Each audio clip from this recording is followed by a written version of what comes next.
Hi, everybody. It's Elaine here, the Animal Reiki Lady. Good morning, good afternoon, good evening, wherever you happen to be in the world. Thanks for joining me. Today is going to be a little bit different.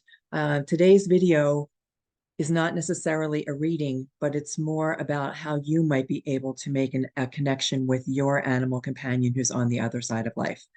So for those of you who don't know, my name is Elaine. I'm an animal Reiki master, and I help people make these deep healing connections with their animal companions, the ones here and the ones on the other side of life.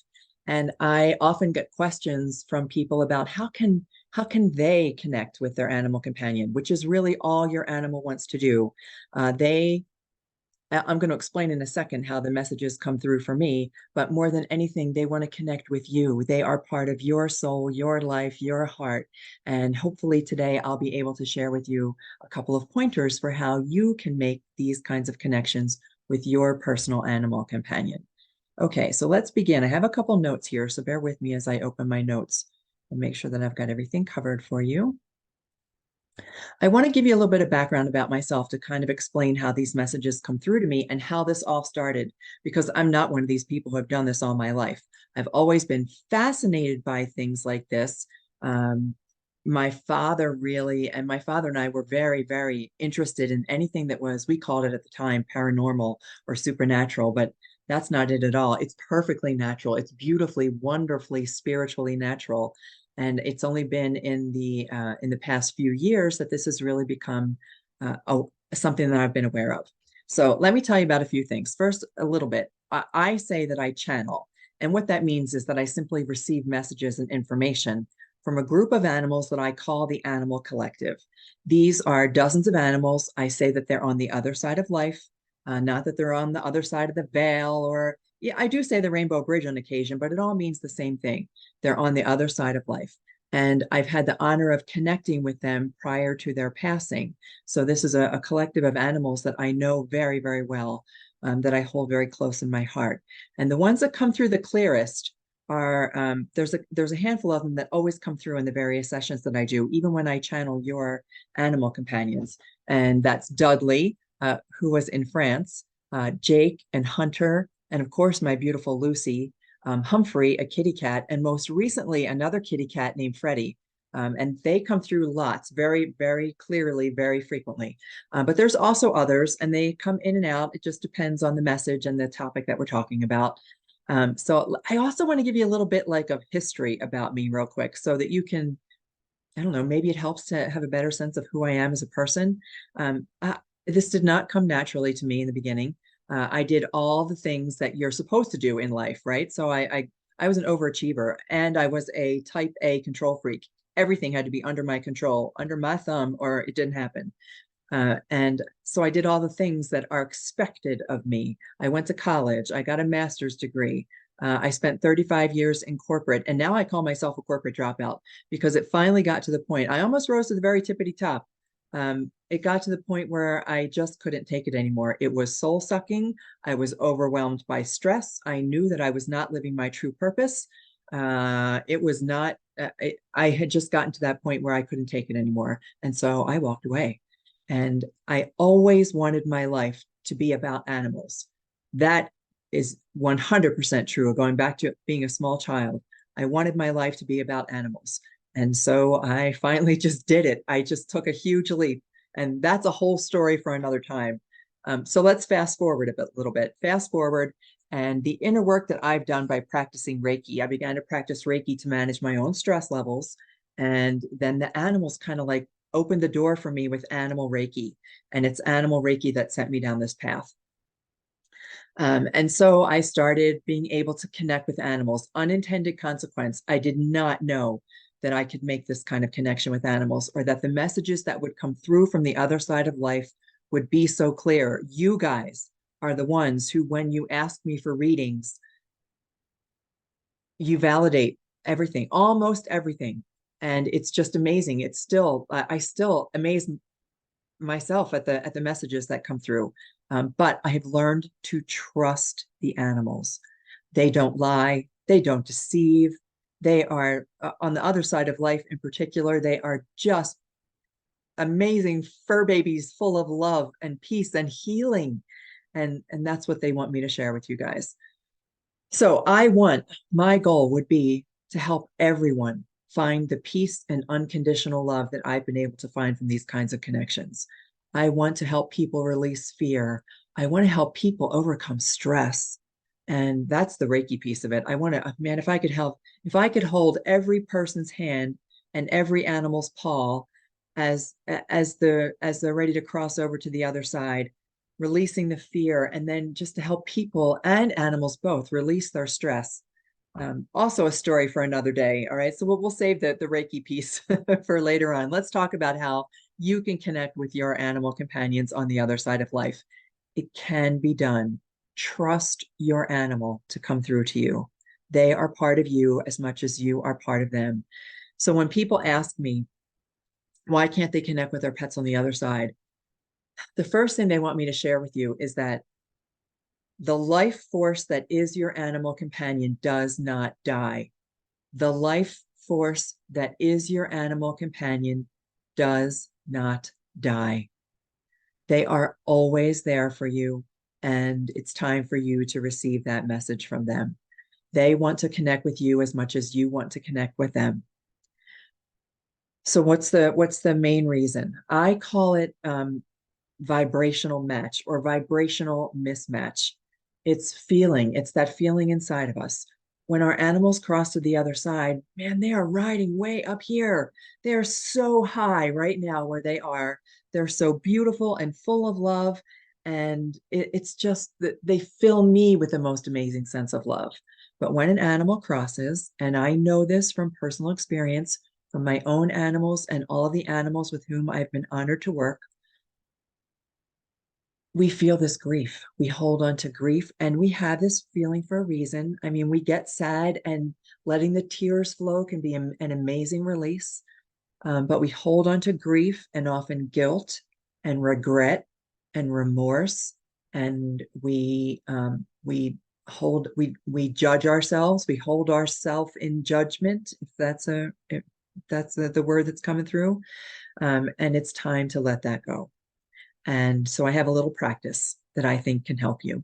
And we're going to invite your animals to come right in today and join us. So if you're in a space where you can do this, in just a few minutes, I'm going to kind of walk you through the process first. But when you're in a space when you can do this, I want you to be able to sit down in a nice quiet space where you can have a pen and paper and be ready to receive a little message, even if it's just a feeling. But I'm jumping ahead of myself. So one of the ways there's an easy word, diet. We all know the word diet, right? DIET, diet. Well, I'm going to use it as a spiritual diet. And it's just because I have a little something to tie with each of those letters. So D for diet, D for desire, that you have a desire to connect. You have a desire to receive a message from your animal companion. And that's the first thing. That's the first step. Then the I is for intention. So I like to set an intention when I begin my readings. For in this case, you might set, it can be an intention of any kind, but I would say something like, I'm open to the possibility of receiving a message. You don't even have to say that you're 100% believing. You can just be open to the possibility. Or if you're really open to it, I intend to create a relationship with my animal companion on the other side of life. I intend to have a relationship or to create a relationship, to continue your relationship with your animal companion on the other side of life. That one's one of my favorites. Or just, I'm open to receive messages of love and peace and forgiveness and healing. Those are beautiful intentions. Then the E is for environment. I would like you to be someplace where it's peaceful and quiet, someplace where no one's going to bother you, interrupt you. You can really lean into this without, worrying that someone's going to think you're a little wackadoodle. That's an official word that somebody once called me. And I love it. I take it as a compliment. Anyway, I'd like you to be someplace quiet and peaceful. I would like you to maybe light a candle, have your water handy. So I always have water handy. Water is a beautiful conductor of energy, and there's a lot of energy that comes through when we do this. So I like to stay hydrated. There we go for that. So environment, be someplace quiet, someplace peaceful, maybe light a candle, have your water handy, maybe have tissues handy, have a pen and paper handy for when you want to write something down. I also like to have my space. And you can have any kind of space that you like. Now, you know that I've got my beautiful lion behind me. You can't see that I've got a gorgeous, um, one of a kind horse. It's a beautiful, magical horse that hangs on the wall across the other side from me. But for my animal companions, I have my little memorial over here. I have for today. I have Jake's little paw print with me. Um, Yeah. Okay. So I got distracted because I started to think that I didn't share some things with you, but it's okay. We'll come back to that in another video. So I have Jake's little paw print with me today. I love to have some kind of little sentimental reminder of my animal companion when I'm doing this to connect with my own animals. And then the T is for time. Time is just be kind to yourself. Allow yourself time to grieve. Allow yourself time to process, and then allow yourself time to connect. Spend time to write these messages. I like to do it regularly. You could try to do it every day, or you could try to do it whenever the feeling comes to you, but spend time to write these messages, even if all you receive in the beginning are some messages of peace or some feelings that come through. The more you do this, the more your edges will kind of soften. They'll try to get through to you with those emotions first. And let the emotions come, let the feelings come. Trust your animal companion. Just trust them to come through to you in some way. And then watch how your edges kind of soften. And then as your edges soften, your vibration becomes more aligned with them. And then one day your pet will come through clear as a bell, clear as a bell. Okay, now this is on my mind, so I'm just going to share it. When I left my corporate job, the things that started to happen for me when I started opening the door for animals, most of you probably don't know this, but I spent some time up until very recently working at a small funeral home for pets.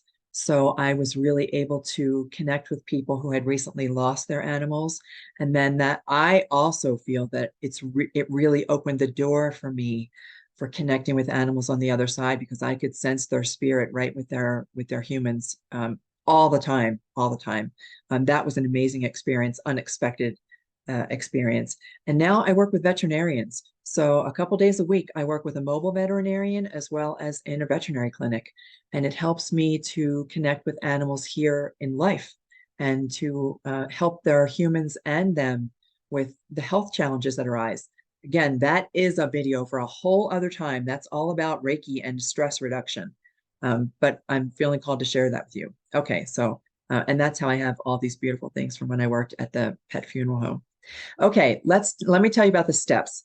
So now that if you've got diet, remember the word diet, desire, intention, environment, and time. And all you're going to do, if you want to do this with me now, I will spend a moment or two in silence. So don't think that the video has stopped or anything. It's just that I'm giving you some time to make a connection. And it's going to be a short period of time. If you go back and do this for yourself, you can take as long as you want. So I like to start with breath. Do you know that little, I was always taught a little saying about seek and you shall find, or yeah, seek and you shall find, knock and the door shall open, ask and it shall be given. Let the love come trickling down. That was a song I learned in Girl Scouts of all places.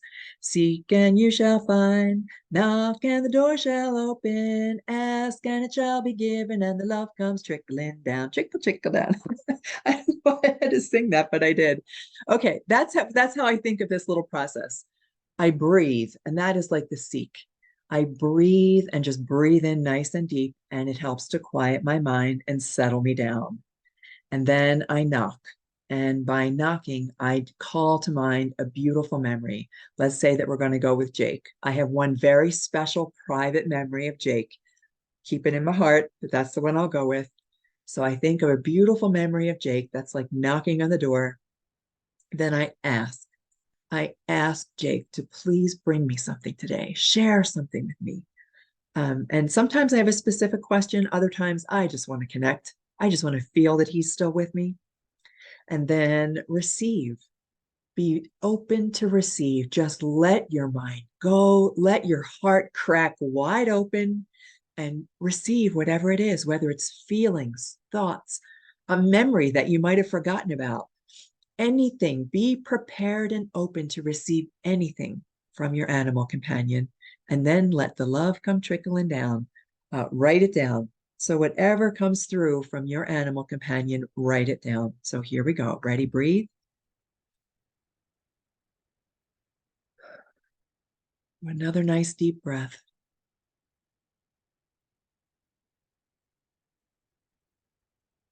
Call to mind your memory. What is that beautiful memory of your animal?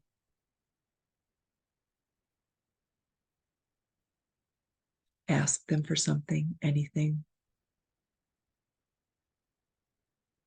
Be open to receive.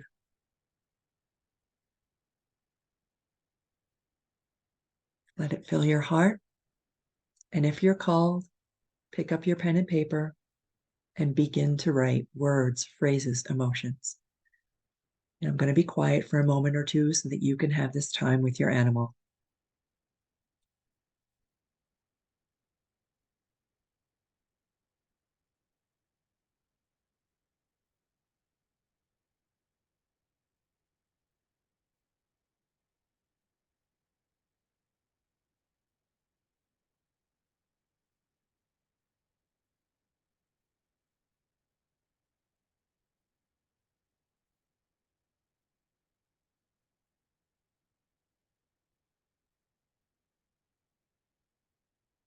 And when you're ready, the way that I love to close these beautiful little sessions is with gratitude.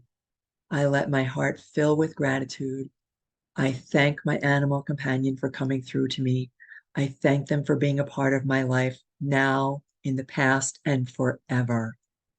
Just let your heart fill with gratitude. Nice deep breath, and our little session would be complete. So you can do that session as many times as you want. You can write things down. You can just hold them in your heart. Whatever feels right to you is perfect. Trust your animal companion. Remind them how much you love them because they still love you just as much. Okay, friends, until our next video, which will probably be a reading. I'm thinking of doing a little series on euthanasia. I've had some questions come up from you guys recently about the topic of euthanasia. But in the meantime, until that next video, may animals light your way. Take care, my friends.